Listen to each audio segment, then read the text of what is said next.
¿Qué tal al auditorio del programa Todos Somos Noticia? Los saludamos este viernes 7 de junio del 2024.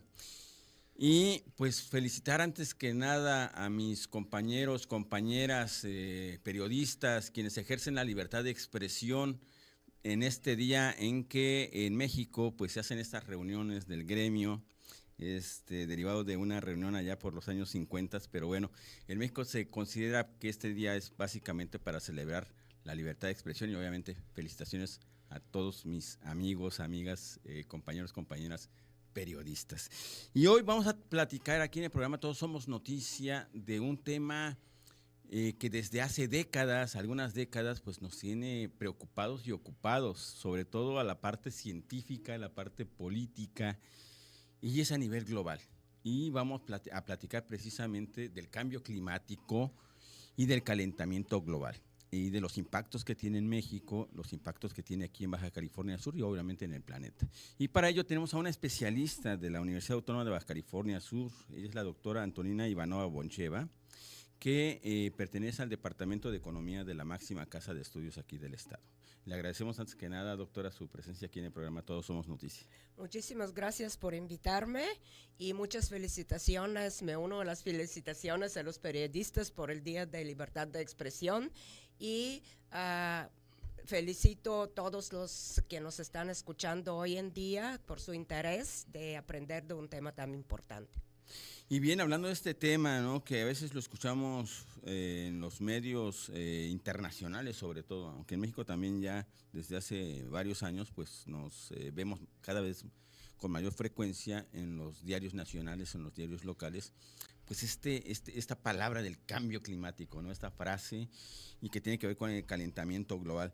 Y precisamente, ya que tenemos un auditorio, obviamente tanto de radio como de televisión como de redes sociales, y a una especialista que aparte también es forma parte de este foro de que ganó un premio, el Premio Nobel de la Paz, ¿no?, precisamente en el tema de cambio climático, a la doctora Antonina Ivanova. Y la pregunta sería básica: ¿qué es el cambio climático, su origen y sus causas actuales? Ok, bueno, empezamos por eso. Primero, el panel intergubernamental del cambio climático sí ganó el Premio Nobel de la Paz con su cuarto informe evaluativo que se dio en el año 2007.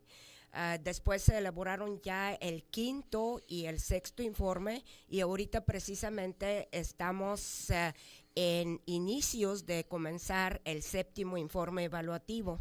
Entonces, respondiendo a la pregunta clave, ¿qué es el cambio climático?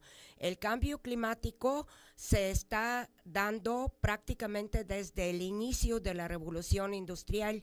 Por eso se dice que antes de la revolución industrial, antes de las actividades industriales del hombre, se estaban dando algunas variaciones del clima, pero estas altibajas eran muy poco pronunciadas.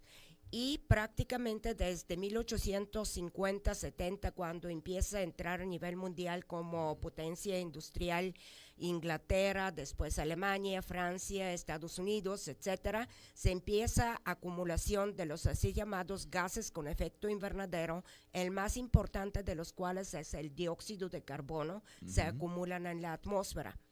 Y la atmósfera en lo general tiene un efecto de reflejar los rayos del sol. Este efecto se llama el efecto albedo. Entonces, cuando se acumulan los gases con efecto invernadero, se disminuye el efecto albedo, o sea, los rayos del sol ya no se quedan en la atmósfera, ya no se reflejan a la atmósfera, ya se quedan en la atmósfera terrestre, ¿no? Y esto lleva al calentamiento del globo terrestre, tanto de la tierra como del mar. La tierra se calienta más rápido que el mar, ¿no? Y entonces tenemos un aumento de la temperatura desde los niveles preindustriales hoy en día de 1.1 grados centígrados. Suena muy poco, pero todos somos testigos de los grandes impactos que ya estamos viendo por esto, como elevación del nivel del mar, descongelamiento de los polos en el polo norte, en el polo sur. El polo norte se descongela más rápidamente porque en el hemisferio norte hay mayores acumulaciones de tierra que en el hemisferio sur, y dijimos que la tierra se calienta más rápidamente. Tenemos los fuegos forestales, tenemos las sequías, afectación del recurso hídrico, afectación de la biodiversidad, etcétera, etcétera. Y decimos que el cambio climático es antropogénico, o sea, provocado por el hombre. ¿Por qué? Porque se da fuertemente con el desarrollo económico, revolución industrial, que aumenta siempre más y más, y no solamente se da ya en países industrializados, sino en algunas economías emergentes, como China. China rebasó hace 6 años Estados Unidos como primer emisor a nivel mundial de gases con efecto invernadero. Entonces, a rasgos generales, esto es de lo que se trata. Ahora bien, hablando de la etapa preindustrial, supongo que sí hay un calentamiento global natural del planeta, que es acelerado precisamente por esta etapa industrial, sobre todo en las últimas décadas, ¿no? Por precisamente ahora de esta competencia también internacional por la supremacía en las economías y toda esta situación. Si nos puede comentar, doctora, de cuánto es el promedio normal del planeta de que se incremente la temperatura, y ahorita nos decía, bueno, de la etapa industrial para acá, o en la etapa industrial es 1.5, sí, pero es lo vemos 1.1. como 1.1. Pareciera poco, pero a ver, normalmente ¿cuánto debe de subir? Es que no tiene que subir. Antes se mantenía estable en la época preindustrial. Había ciertos altibajos, pero si ves tendencias a mediano y largo plazo, no se ha elevado la temperatura promedio del globo terrestre. Y ahorita tenemos 1.1 de aumento. Esto nos da todos los impactos que ya estamos viendo, ¿no? Por los huracanes, etcétera, etcétera. Y en el Acuerdo de París de 2015, que sustituyó el protocolo de Kioto, el margen a lo que se pueden aumentar las temperaturas sin dar algunos impactos catastróficos en el globo terrestre, como extinción de muchas especies de la biodiversidad, como extensión de las cosechas de alimentos, hambrunas, etcétera, etcétera, es 2 grados centígrados solamente, ¿sí? Entonces, más de esto no debemos permitir que llegue la temperatura. Inclusive, por petición de los pequeños países las islas del Pacífico, ante todo Kiribati, Vanuatu, Timbuktu, inclusive Islas Maldivas, etcétera, el margen se disminuyó a 1.5 grados centígrados, ¿sí? Entonces, 1.1 no parece mucho, pero si 2 ya es demasiado, pues sí es mucho, ¿no? Claro. Entonces tenemos que tomar esto en cuenta. Y la mala noticia es que por los compromisos de los países que han mandado a la Convención Marco de las Naciones Unidas de Cambio Climático de disminución de sus emisiones, ya no podemos alcanzar 1.5 grados centígrados, sino el margen debería de ser entre 1.5 y 2 y no rebasar a los 2 grados. Ahora bien, platicábamos antes de iniciar el programa de que esto ya no es reversible, es decir, ya es muy difícil o imposible bajar esta temperatura, este incremento del 1.1, ¿no? No, ya no lo vamos a bajar prácticamente nunca como están las cosas, inclusive como tenemos unas tendencias inerciales, sí va a subir algo más. Si tomamos las medidas de disminuirlo, precisamente podemos disminuirlo a, bueno, digamos, máximo 2 grados centígrados, porque a 1.5 ya casi no es posible, ¿sí? No podemos revertirlo, ¿sí? Entonces tenemos que vivir con este calentamiento, pero tomar todas las medidas, o sea, somos la última generación que puede parar este aumento de las temperaturas.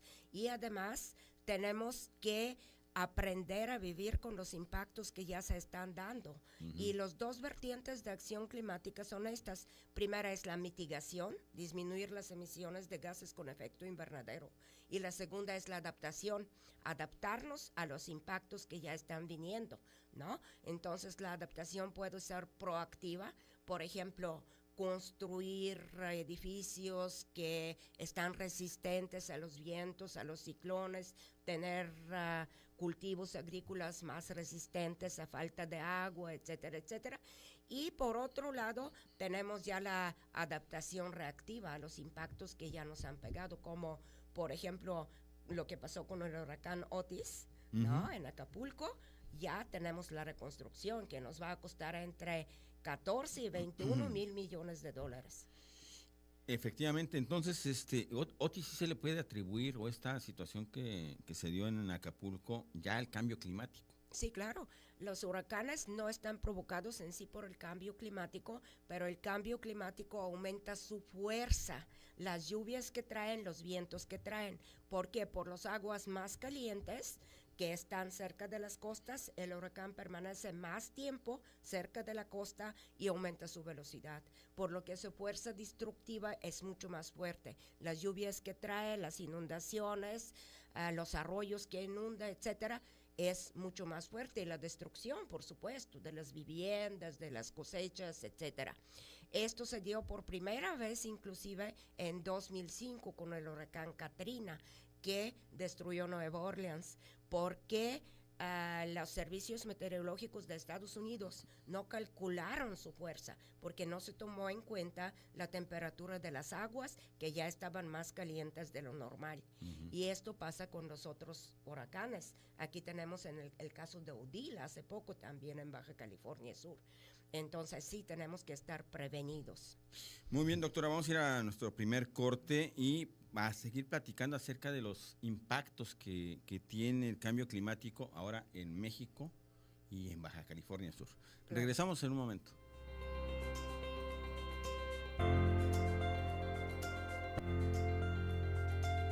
Todos somos noticia, todos tenemos una historia que contar. Participa, en un momento regresamos. En la pantalla y al aire, 40 de conexión, 30 años de emociones. Canal 8 y la radio de Subcalifornia, las señales que nos unen.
Bien, ya estamos aquí de regreso en el programa Todos Somos Noticia en las instalaciones del Instituto Estatal de Radio y Televisión, platicando con la doctora Antonina Ivanova Boncheva, que ella es profesora investigadora del Departamento de Economía de la máxima casa de estudios estatal.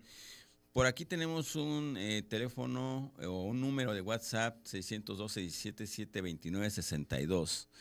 Por si tiene alguna duda, alguna inquietud sobre este tema del cambio climático y el calentamiento global.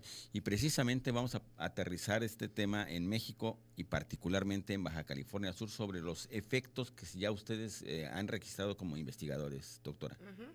Bueno, México es uno de los países más vulnerables prácticamente a cambio climático, porque como sabemos tiene dos costas del Océano Atlántico, Océano Pacífico, por lo tanto está muy vulnerable por la elevación del nivel del mar, está muy vulnerable por los ciclones que se están dando, también el recurso hídrico, ¿no? Aquí en el estado, ahorita voy a hablar sobre esto, pero ya se ve escasez de recurso hídrico en Ciudad de México y otros lugares del país también. La biodiversidad se está afectando, hablando de los océanos, los recursos pesqueros, lo que está afectando el modo de vida de varias comunidades pesqueras. Uh-huh. Entonces, aquí tenemos también las cosechas, ¿no? Que se están perdiendo. Se está viendo cómo se puede revertir la agricultura hacia métodos de riego que son más eficientes en el uso de agua y también usar cultivos más resistentes al agua. Esto es particularmente importante para el estado de Baja California Sur, porque aquí dependemos exclusivamente de mantos subterráneos del agua, y estos mantos subterráneos del agua están afectándose ya tanto por la evapotranspiración, por el calor, tanto por la salinización. Los acuíferos que están cerca de las costas se están salinizando por la misma elevación del nivel del mar. Entonces, ahí se hacen ineptos tanto para consumo humano como para la agricultura, ¿no? Entonces, en Baja California Sur, esto es uno de los principales problemas, ¿no? Ya supongo que han leído algunas noticias que el Sudáfrica, la ciudad de Cabo, se pronunció como día cero hace 6 años ya, de escasez completa del agua, y el segundo lugar en la tierra, ojalá que no sea así, se pronostica que sean Los Cabos en Baja California Sur. Y bueno, aquí también tenemos una afectación de los recursos pesqueros.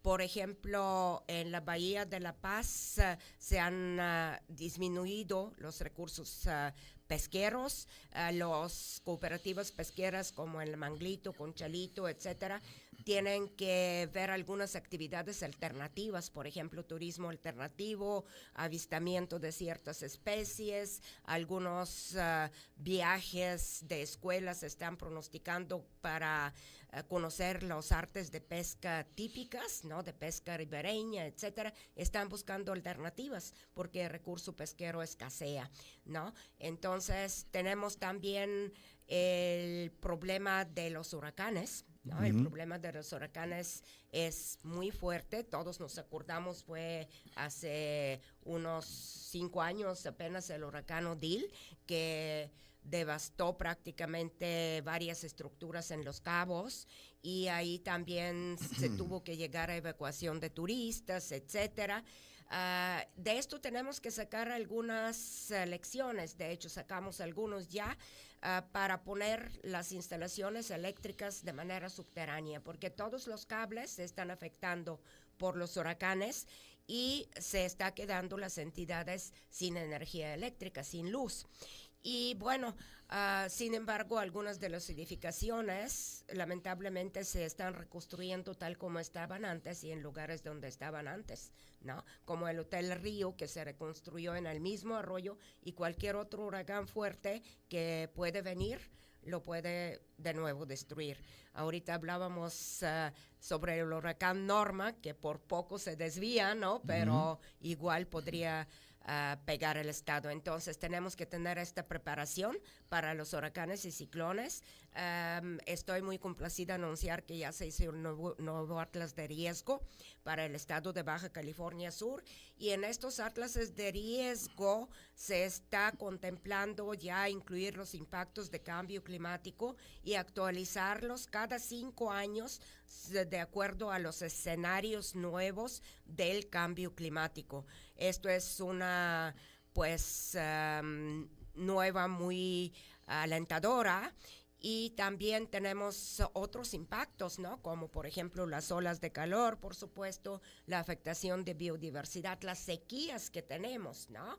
Hace igual como unos 3 o 4 años, los animales silvestres allá en la tierra de la Giganta les ponían comederos y bebederos abajo porque se quedaban sin ninguna comida. Las pumas y otros animales, zorras, coyotes, tenían que bajar para ser alimentados, si no se extinguían, ¿no? Entonces, también tenemos las cosechas, que es muy importante aquí, a ver cómo vamos a manejar nuestra agricultura, porque la agricultura está tomando cerca de 80% del agua que estamos teniendo y aporta solo como 2% al Producto Estatal Bruto. Entonces hay que ver aquí nuevas técnicas de riego, hay que ver los cultivos resistentes al agua, etcétera, ¿no? Y una cosa muy importante es que todos tenemos que participar en estas actividades, ¿no? Por ejemplo, la población tiene que estar concientizada, las comunidades agrícolas, las comunidades pesqueras tienen que tener la información adecuada. Por ejemplo, si en una comunidad pesquera empieza a escasear un recurso, tienen que saber que esto ya es permanente y tienen que adaptarse a otro recurso pesquero que tal vez exija otro arte de pesca, ¿no? Pero no pueden pensar que esto es un fenómeno que va a pasar de un año a otro. Sí, porque luego se dice, es que es un mal año, ¿no? Ya no sí. es un mal año, esto ya es irreversible. Claro, ya prácticamente hay efectos que son irreversibles y tenemos que aprender a vivir con ellos, porque muchas veces se atribuye a las corrientes del niño, la niña. Estos sí agravan algunos impactos, pero no son la causa principal, ¿sí? Entonces todo esto tenemos que tenerlo en cuenta. Ahora bien, también platicábamos de el tema de la salud.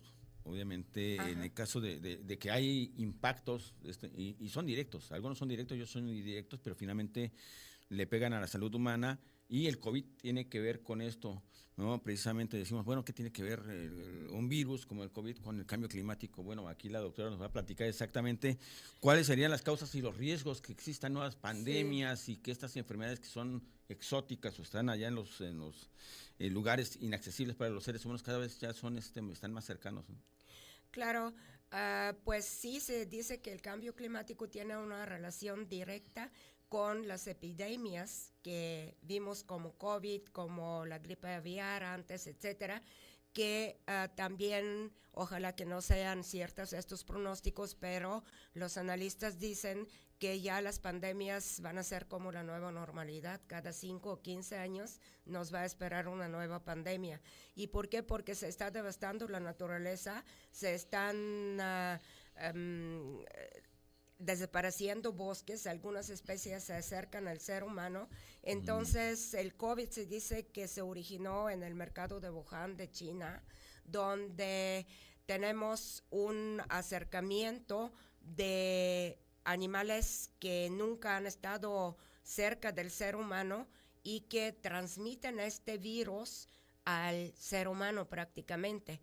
Y como el ser humano no está apto para combatir a este virus, esto se convierte en una pandemia y ya de allá se esparce a nivel mundial.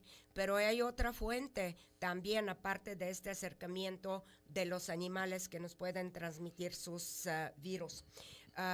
Con el descongelamiento de los polos, dijimos que el polo norte se descongela más rápido, Hemos visto las fotos todos de los osos blancos que buscan comida, no pueden encontrarla, están flacos, etcétera. Pero ya tenemos impactos del descongelamiento del Polo Sur también. Tenemos impactos sobre los pingüinos emperadores, etcétera, que tampoco pueden encontrar comida, etcétera. Bueno, ¿qué tiene que ver esto con las pandemias? Cuando se descongelan los hielos, se despiertan, se descongelan algunos virus que han estado congelados miles de años y ahorita se hacen activos otra vez. Y nosotros ya no estamos aptos de resistir a estos virus. Esto es la otra fuente de las pandemias que pues se está contemplando que nos está afectando, o bueno, nos puede afectar más. Así es, pues. Y lástimamente, disculpe que Sí, lo sí, interrumpí, no. pero hace 2 días salió la noticia de la gripe aviar, Sí. por primera vez en la Ciudad de México, de una persona que no ha estado en contacto con aves. Entonces, ahorita se está viendo, ojalá que no sea un inicio de un nuevo brote.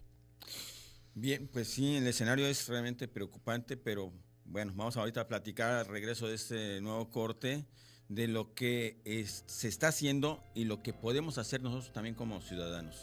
Regresamos en un momento.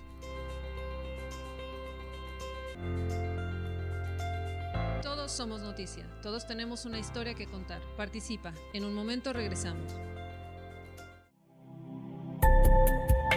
En la pantalla y al aire, 40 de conexión, 30 años de emociones.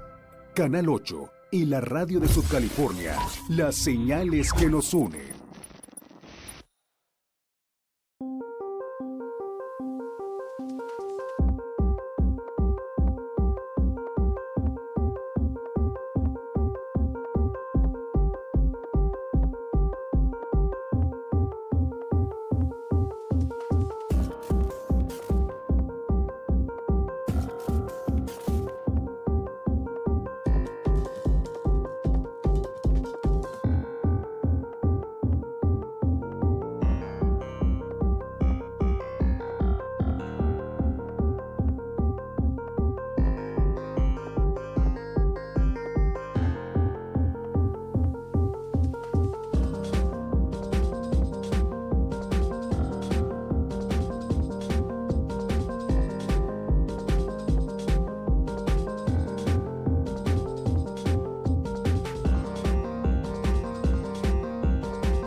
Bien, ya estamos aquí de regreso en el programa Todos Somos Noticias. Repito, el número 612-17-729-62. Me pueden mandar por ahí un WhatsApp y hacernos algún comentario, preguntarnos acerca de este tema del cambio climático, del calentamiento global, de las repercusiones, de algo que extraño que usted haya notado en el comportamiento de los animales. En fin, ahorita platicábamos aquí que en Los Cabos, ¿no? Veíamos un venado el otro día en las redes sociales en el mar o cerca del mar, y después hay un comportamiento extraño de animales, gaviotas, ¿no? Que están muriendo, Sí.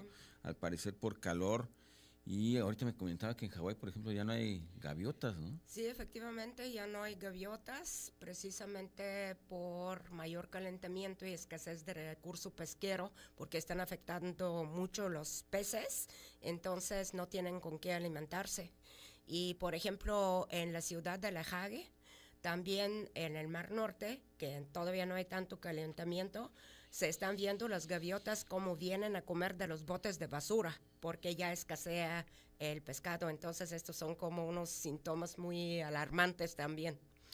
Bien, doctora, y bueno, aquí vamos a aterrizar el tema porque ella forma parte de esta comisión intersecretarial para el cambio climático aquí en el estado de Baja California Sur, y obviamente pues Baja California Sur también es un estado muy vulnerable. Si el país lo es, Baja California Sur dice, quítate Sí. que ahí te voy, ¿no? Porque tenemos prácticamente características de una isla. Así es. Entonces, rodeado por mar por todas partes, y pues esto de calentamiento global pues, tiene que ver con la elevación de los niveles del mar. Claro. Y imagínense lo que puede llegar a suceder si no es que nos prevenimos, y no para bajar ya ahora la temperatura, ¿no? Sino para que no aumente, y la otra es adaptación. Doctora, ¿qué se está haciendo en términos de estas comisiones, de este plan, de leyes que ya existen aquí en México y en Baja California Sur particularmente? Bueno, lo bueno es que ya la Ley Estatal de Cambio Climático de Baja California Sur fue aprobada el año pasado y tiene muchas atribuciones, tanto del Estado como de los municipios, etcétera. Existe la Comisión Intersecretarial del Cambio Climático, que agrupa las principales secretarías como la energía, como también Conabio, Semarnat, también las instancias gubernamentales, y aquí es para tener una sinergia en las actividades y una coordinación en las actividades que hace cada una de estas dependencias para no duplicar las funciones, para no aventarse la bolita uno al otro, etcétera, sino todo que está mejor coordinado. Otra noticia es que el año pasado fue creada aquí en el Estado la Dirección General de Cambio Climático, que se va a ocupar precisamente de este asunto del cambio climático. La primera actividad, pues prácticamente ya lo menciona, fue la aprobación de la Ley de Cambio Climático. Ahorita se va a empezar la actualización del Programa Estatal de Cambio Climático, que fue elaborada en 2012, pero ya pasaron años, ya hay que actualizarla, ¿no? Entonces, estos son algunas actividades que se han tomado aquí por el Estado. También mencionar el año pasado, estábamos participando por parte de la universidad en la elaboración del Plan Hídrico Regional para toda la península de Baja California Sur. Nosotros hicimos, para toda la península de Baja California, perdón, nosotros hicimos lo de Baja California Sur y los colegas de Baja California lo de parte de ellos, pero esto es una parte muy importante porque, como dijimos, la principal vulnerabilidad del Estado es relacionada con el agua, ¿no? Entonces, en este sentido, pues hay muchas propuestas muy bien estudiadas, etcétera, cómo se puede solventar este problema del agua, ¿no? Mediante ahorro del agua, mediante algunos recipientes del agua que sean de tamaño más pequeño, como usar algunos acuíferos secos ya para juntar otra vez agua, etcétera. La desalación, cómo se puede hacer eligiendo bien el lugar para que los desechos no afectan los especies marinos, etcétera. Y bueno, también tenemos el plan de vulnerabilidad presente y futura del municipio de La Paz, que se elaboró con el programa alemán para el desarrollo sustentable, GIZ. Esto fue en 2017 y en 18 el programa de adaptación para el municipio de La Paz. También el Cabo ahorita está elaborando también su programa municipal y tenemos un plan de cambio climático, de acción climática para la ciudad de La Paz solo como ciudad. Este se hizo con el Banco Interamericano de Desarrollo en marco del programa de ciudades emergentes y sostenibles. Entonces La Paz entró como una de las pocas ciudades de México en este programa. Se hizo este estudio y se dieron también varias recomendaciones en este sentido.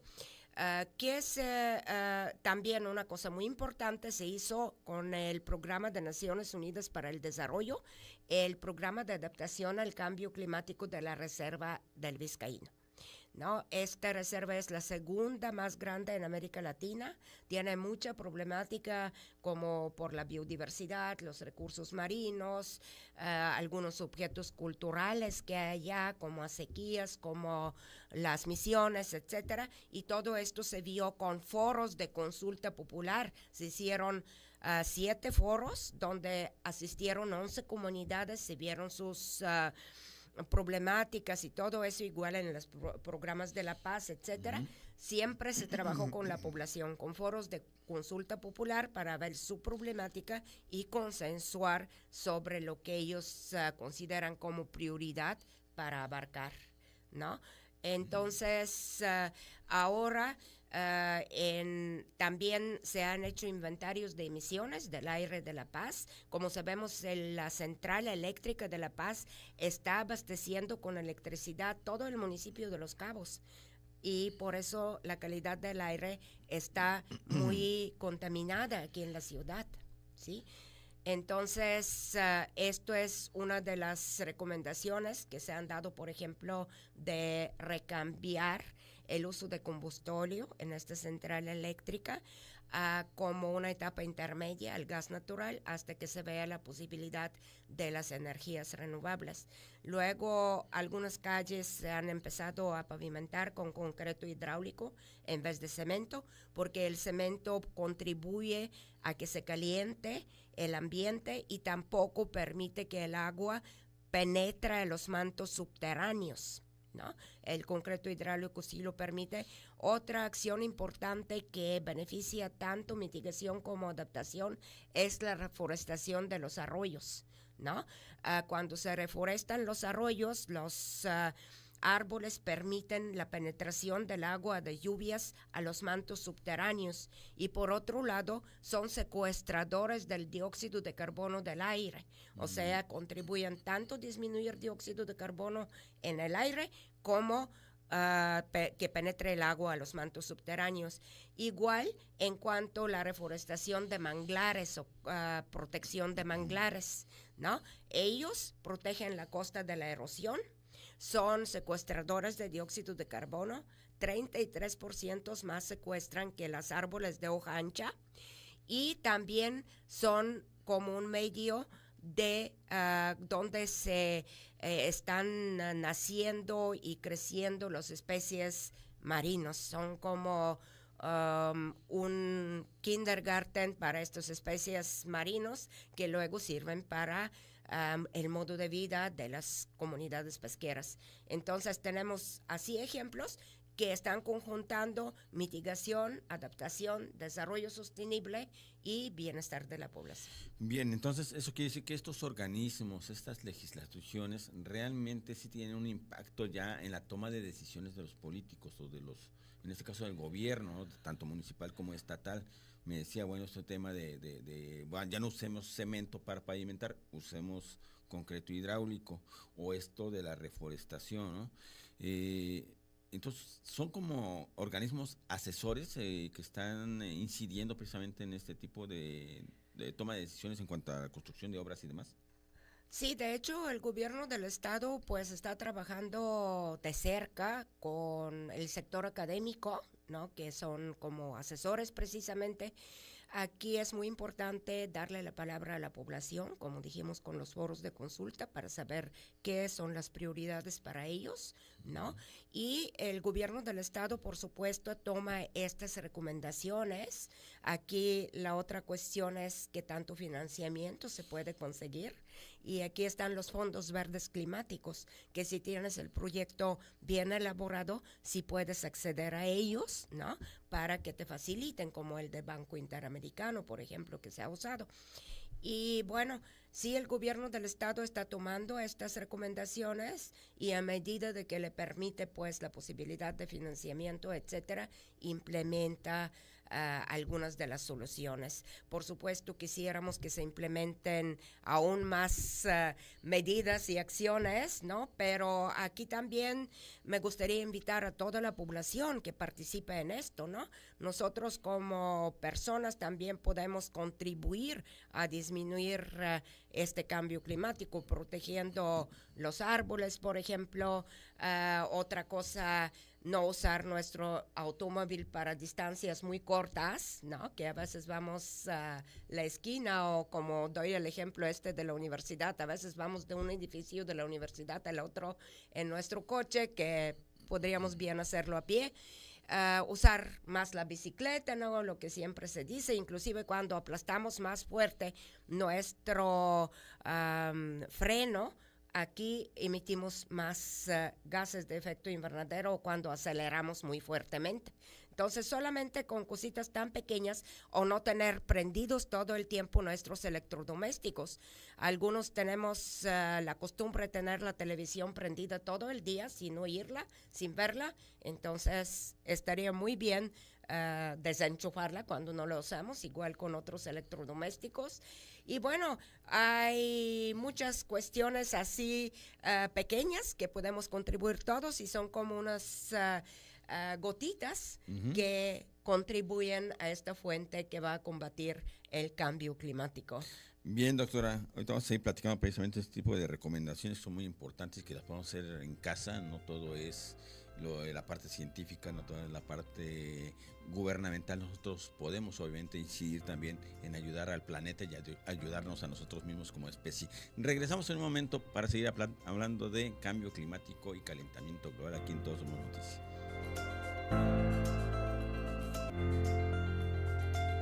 Todos somos noticia, todos tenemos una historia que contar. Participa, en un momento regresamos. En la pantalla y al aire, 40 de conexión, 30 años de emociones. Canal 8 y la radio de Subcalifornia, las señales que nos unen.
aquí de regreso en el programa Todos Somos Noticia, platicando con la doctora Antonina Ivanova Boncheva, profesora investigadora del Departamento de Economía de la Universidad Autónoma de Baja California Sur, sobre este cambio climático y el calentamiento global.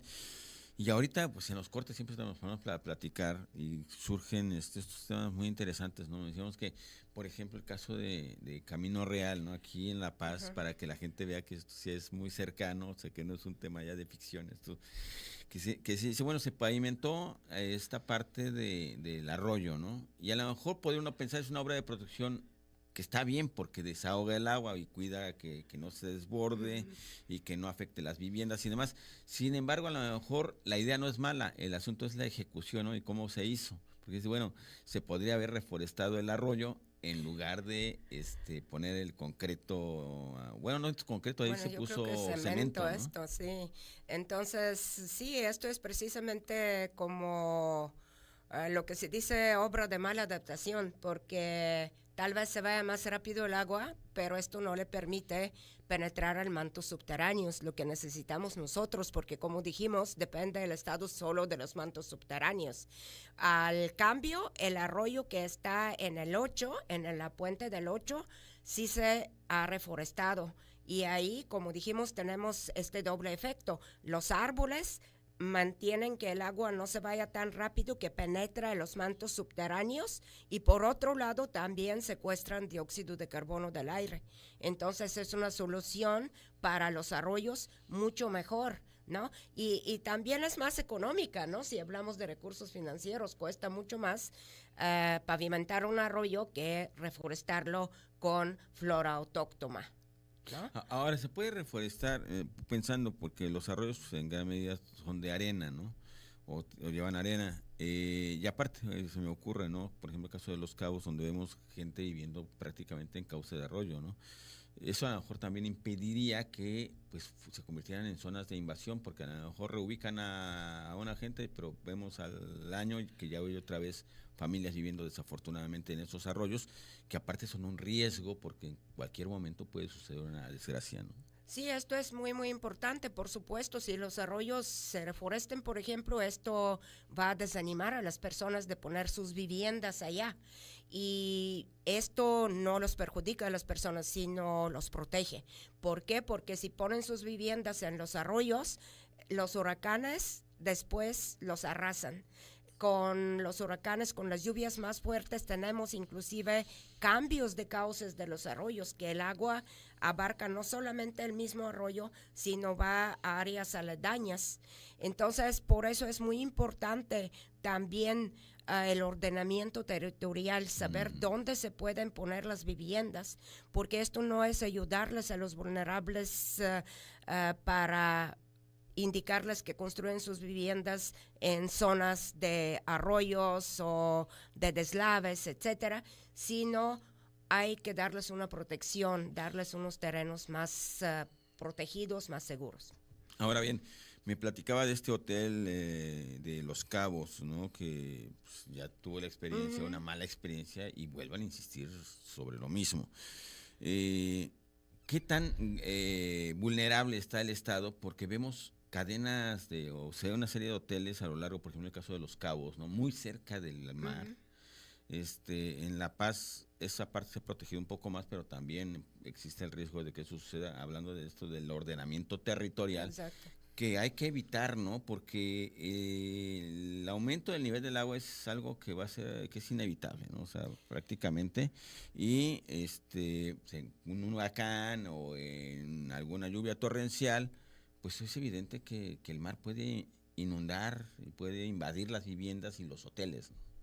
Sí, claro, pues hay que mantenerse con las reglas del ordenamiento territorial, hay que hacer el estudio de cada zona donde se va a construir, porque el aumento del nivel del mar en promedio se espera que sea 5 metros para el 2050. O sea, esto quiere decir que puede haber inundación de varias playas, ya se está dando alguna inundación de playas en varios lugares del mundo. Ya les mencioné hace un rato los pequeños países isla, ellos ya tienen zonas permanentes frecuentemente inundados, ya tienen primeros migrantes climáticos a los territorios de Australia y Nueva Zelanda, donde a veces sus gobiernos pagan para que se puedan asentar sus habitantes, o a veces pues es cortesía de los países receptores, pero es un ejemplo. ¿Cómo podemos esperar, y como la península de Baja California Sur y ante todo la parte sur tiene una especie de isla, ¿no? Como una característica de isla, aquí nos tenemos que proteger mucho de esta elevación del nivel del mar que va a seguir. ¿Y por qué se da también la elevación del nivel del mar? Por el descongelamiento de los polos. Todo este agua va al mar y aumenta el nivel del mar. Entonces tenemos que ver cómo están los lugares protegidos, tener muy bien los estudios donde se van a construir tanto los hoteles. Bueno, esto lo hacen ellos mismos, pero sorprendentemente a veces no hacen caso a los pronósticos, como el Hotel Río que mencionamos, que se reconstruyó en el mismo arroyo, pero más para viviendas de la población. O sea, no se puede permitir que la población se asiente en lugares de riesgo, y para eso es muy importante el atlas de riesgo y el ordenamiento territorial. Bien, pues agradecerle, doctora Antonina Ivanova, pues su presencia aquí en el programa Todos Somos Noticia, precisamente para platicar sobre este tema tan importante que realmente nos tiene que preocupar y ocupar a las autoridades, a los científicos y por supuesto también a nosotros como ciudadanos. Nos vemos el próximo viernes aquí con otra interesante entrevista. Hasta pronto.